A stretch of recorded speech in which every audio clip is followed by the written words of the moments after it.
Hey, listener, No. ever feel like your creative well has run dry? Yes. Like you're stuck trying to force out ideas Mm-hmm. instead of letting them flow naturally? Yeah. We've all been there. Oh, yeah.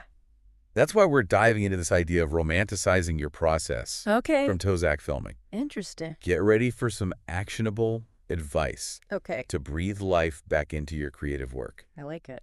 What's exciting about this concept is that it challenges the traditional tortured artist trope. Right. It's not about suffering for your art. Yeah. It's about rediscovering the joy in creation. Right.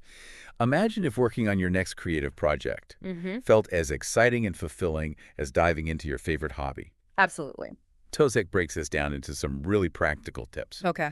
His first big one is about making art from the heart, Yeah. not for external validation. This really resonated with me. Yeah. He uses strong language here, Yeah. almost like he's giving us permission to be creatively selfish. Yeah. Tozak argues that if you're creating for anyone else Mm-hmm. to please an audience, fit a trend, or follow someone else's rules, Right. you're sacrificing authenticity. And Yeah. ultimately, your creative spark will dwindle.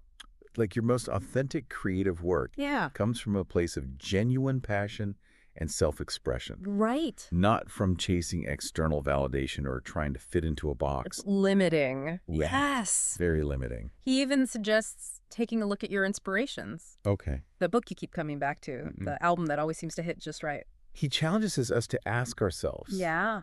what is it about those works that resonates with us on such a deep level? Right. And how can understanding those elements inform and inspire our own creative style? It's about identifying those threads of inspiration and weaving them into your own work. Exactly. I love that. It's like those inspiring works are sending you little messages, Ah. little clues about your own unique creative voice. Like a linear. Okay, so you're creating from the heart, not for the masses. Right.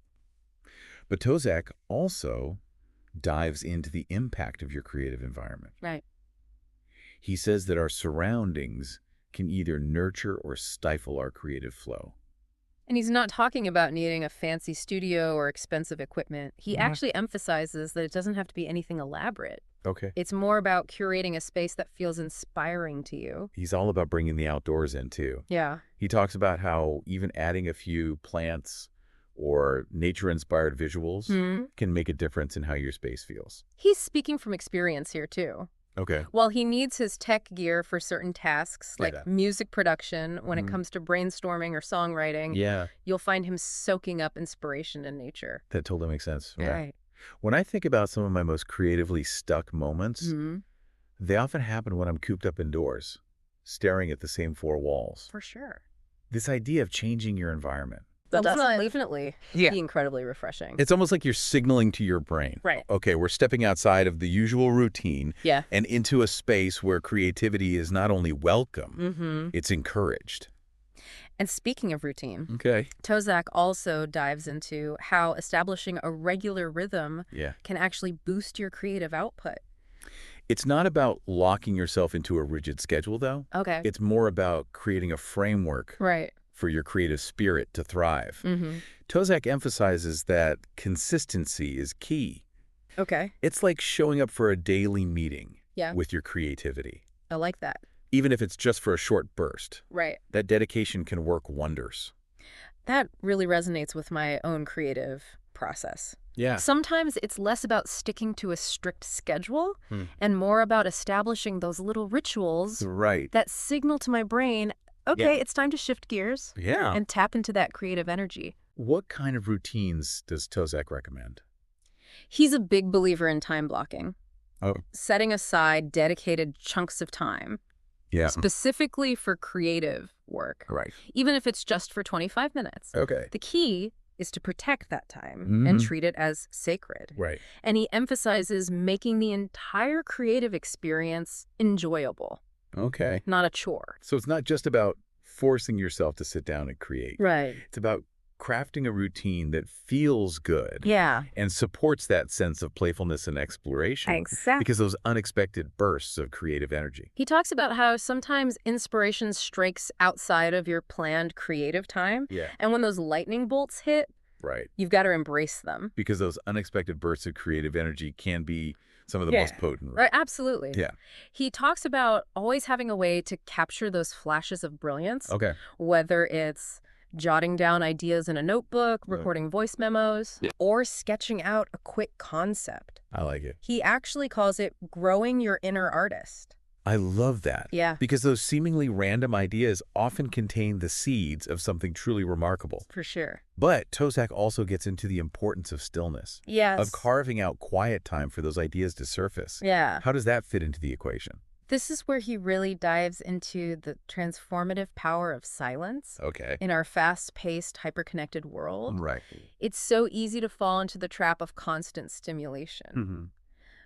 But Tozak argues that it's in the quiet moments, Yeah. when we silence the noise and allow ourselves to just be, Yeah. that our most profound creative breakthroughs emerge. Right. He's a huge advocate for incorporating even just a few minutes of intentional silence into your day. That completely resonates with me. Yeah. Some of my best ideas come to me when I'm walking in nature, taking a long shower, For sure. or simply allowing myself to disconnect from all the digital distractions. It's almost like those moments of stillness create space for our creative whispers to get louder. He describes it as a practice, really, because Okay. it's so counter to how we're conditioned to operate these days. Yeah. But he emphasizes that the more you commit to creating space for silence, Right. the more you'll start to crave it. Okay. And your creative spirit will thank you for it. Right. He doesn't advocate for complete silence, though. Oh. He actually suggests paying attention to those artists or creators who inspire you.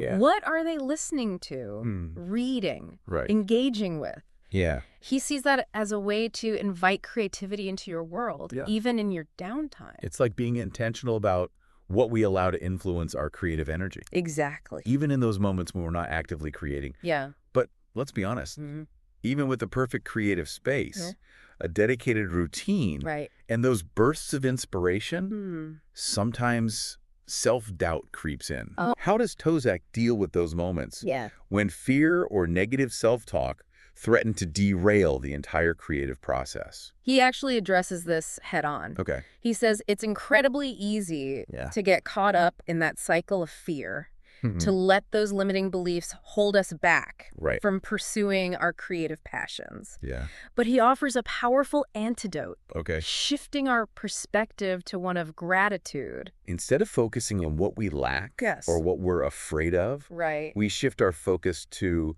appreciating Yeah. the incredible gift of creativity itself. Exactly. Tozak reminds us that we are incredibly fortunate Okay. to have this ability to tap into our creative spirit, to bring new ideas into the world. Right.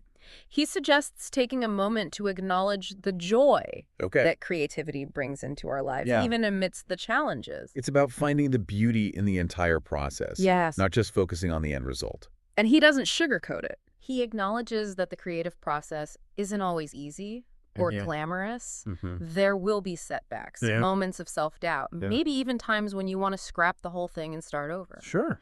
But he encourages us to embrace those moments as part of the journey. It's all part of the process of growth and discovery. He actually ends with a really powerful statement. Okay. He says, if there's a part of you that's pushing you away from the work, you have to rediscover the part within you that's going to push you back towards the work. It's like a call to reconnect with that initial spark, Yes. that passion that drew us to creating in the first place. And that's what this idea of romanticizing your process is all about. Right. It's about approaching your creative work with a sense of curiosity, playfulness, and deep appreciation for the journey itself. So listener name, as you think about your own creative endeavors, what's one small step you can take today to inject a little more joy and intention into your process? That's a great question. Maybe it's finally adding those plants to your workspace, Yeah. committing to 15 minutes of quiet time each morning, or simply giving yourself permission to create from a place of pure passion. Yeah. Even if the end result doesn't quite match your initial vision. Right. Remember, the beauty is in the process. Absolutely. The exploration, the joy of bringing something new into being. Embrace the journey. Right.